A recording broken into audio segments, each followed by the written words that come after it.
Our story today is about a young criminal justice student who dreamed of a career in law, never knowing that one night would lead her into a horrific criminal case, one in which she herself would become the victim.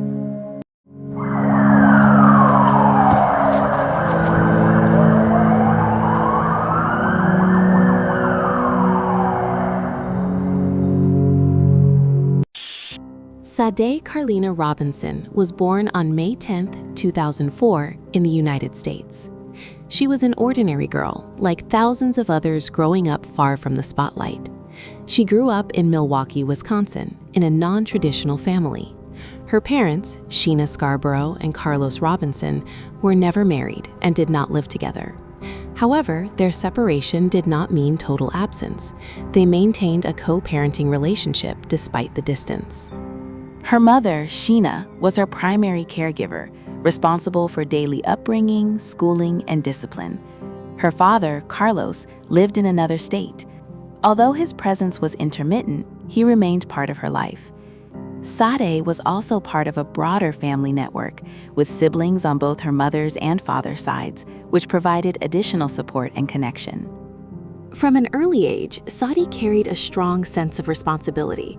She shared a particularly close bond with her sister, Adriana Reams, who shared the same mother. Sade was more than a sibling to Adriana. She was a protector and an emotional anchor. Adriana later described her as her role model, saying Sade always felt responsible for her safety. As a child, Sade showed no signs of rebellion. She lived a typical school life within a simple family environment where her dreams formed quietly. She did not seek attention, preferring calm and independence. During her teenage years, her personality became more defined. She was practical, disciplined, and hardworking. Rather than relying on others, she chose to work alongside her studies. She worked at Pizza Shuttle in Milwaukee, where coworkers described her as respectful and committed. She was quiet, yet carried a strong presence. After high school, she enrolled at Milwaukee Area Technical College, MATC, to study criminal justice. This was not a random choice. It reflected her interest in structure, the law, and the concept of justice. Sade was clearly planning her future. She was set to graduate in the spring of 2024 and dreamed of joining the U.S. Air Force, a goal that reflected her discipline and self-reliance. In her private life, she remained simple. She loved the color pink, valued her family, and preferred to build her life step by step, in silence. On the evening of April 1st, 2024, in Milwaukee, Wisconsin, Sade, 19 years old, left her home to meet Maxwell Anderson, 33 years old, for their first date. The date began around 5:20 p.m. at the Twisted Fisherman restaurant, after which they moved on to Duke's on Water bar. This later raised legal questions regarding the service of alcohol to a person under the age of 21. Around 9 p.m., they left the bar and headed to Maxwell Anderson's home. From that moment on, all contact with her was lost. She stopped responding to her worried family's calls, marking the beginning of a search that would quickly turn into a nightmare.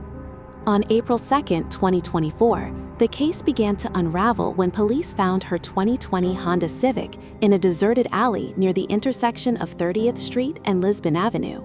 The vehicle had been severely damaged by an intentional fire.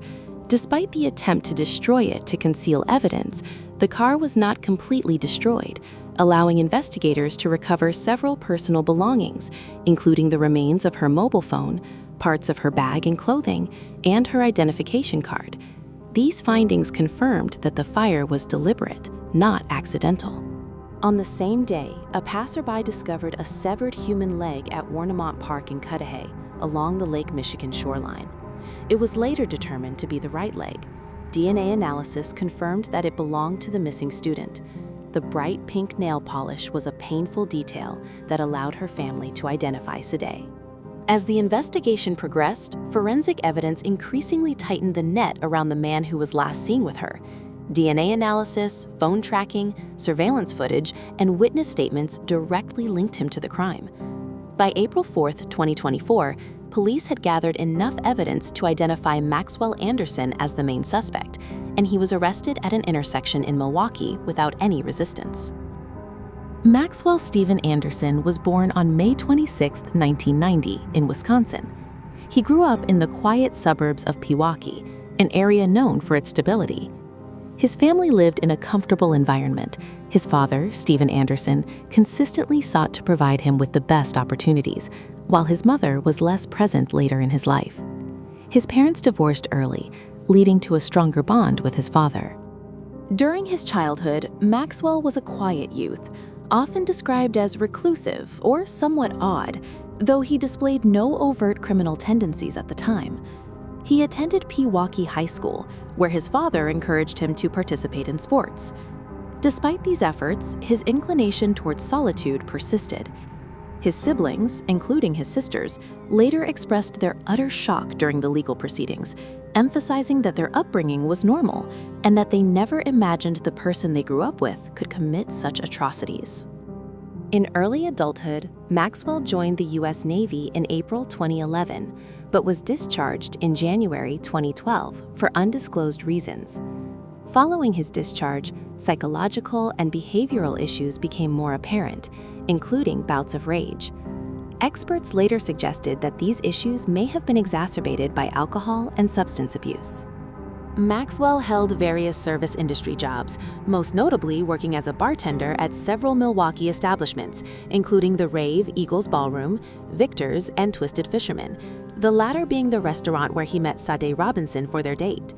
While he could appear social on the surface, his criminal record revealed a darker pattern. Between 2014 and 2022, he was involved in several incidents, including domestic abuse, battery, and disorderly conduct. Despite this downward spiral, his father remained supportive, even providing the financial means to purchase the house on S39th Street, believing that homeownership might help his son stabilize his life.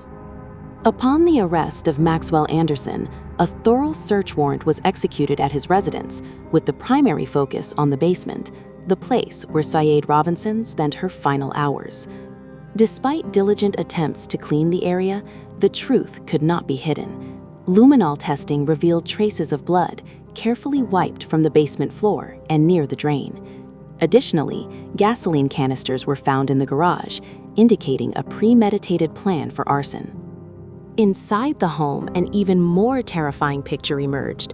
Investigators discovered precise blood evidence, women's clothing, a large knife, and an axe, along with a basement containing shackles and restraints. Surveillance evidence and forensic analysis confirmed that Sade had been inside the house. On April 5, 2024, and over the following days from Friday to Sunday, the truth continued to surface in a fragmented and agonizing manner. A human foot and a piece of remains were found at a playground near the intersection of 31st and Galena, just a block away from where the burned car had been discovered. Further remains and tissues were found in rugged areas along the railroad tracks. The Robinson family participated in the search efforts, and their shock deepened when they confirmed that some of the clothing and items found belonged to Sade. On April 12, 2024, Maxwell Anderson was formally charged with first-degree intentional homicide, mutilating a corpse, and arson of property other than buildings. On the same day, a Milwaukee detective found a gray hooded sweatshirt in a neighbor's trash bin.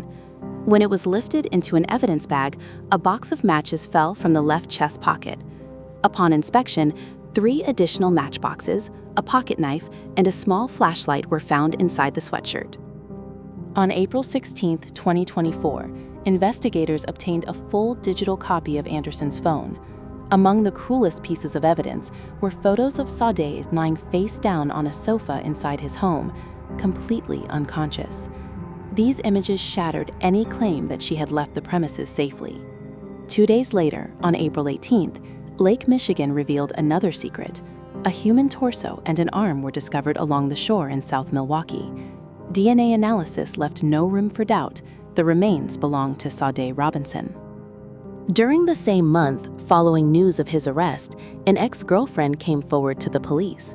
Having been involved with him between 2021 and 2023, she provided shocking information that supported the investigation, revealing hidden compartments inside his home, including a secret hideout under the bathroom sink and a hidden closet in the living room.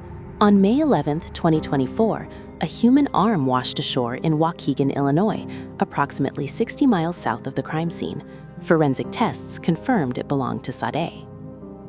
During the trial in the summer of 2025, the defense attempted to cast doubt on the evidence and focus on Anderson's mental state.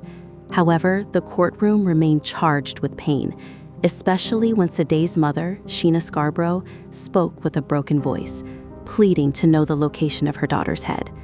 He did not answer. He remained silent, his face frozen and devoid of remorse. In June 2025, the jury reached its verdict, guilty on 3 major counts: first-degree intentional homicide, mutilating a corpse, and arson. Subsequently, on August 1, 2025, the judge pronounced the historic sentence, life imprisonment without the possibility of parole, affirming that his crimes reflected a soul stripped of humanity. Today, Maxwell Anderson remains behind bars in a maximum security prison, while he continues to refuse to reveal the location of the remaining parts of Sade's body, leaving her family suspended between grief and waiting, trapped in an endless cycle of pain.